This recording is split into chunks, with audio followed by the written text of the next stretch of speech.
Probably more than ever, the American needs to be involved in the American experiment. And the American experiment is unlike any other opportunity that has ever been afforded to mankind. This government that God has allowed us to have is an inspiration to the world. This is still the only country in the world where people are trying to break into it to live here. Why is that? Because American history is a history where this country and its rule of law has been established upon a biblical Judeo-Christian worldview. That's not my opinion, it is American history. And what we look around and see what has made America great has affected the world. We're the only country in the world that when other countries are in trouble, they pick up the phone and call us. Why? Because that generosity and that compassion has been instilled within us from our founders. It's in the voice of the founders that they themselves look to their founders, the Pilgrim Fathers. All based upon Scripture, they left Europe to perform this grand experiment that had never been done before.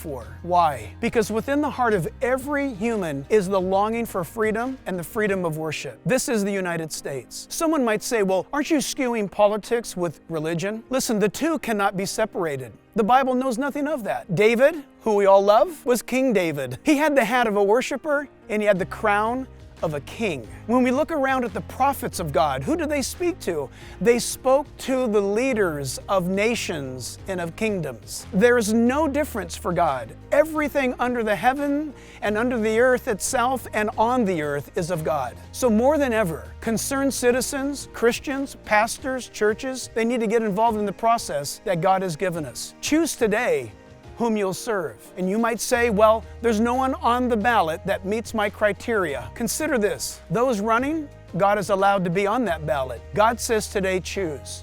So you pray, you vote, and you pray, and you leave the results to God after you've done all that you can for His glory, what is best for your country, your community, for your children, and for your grandchildren.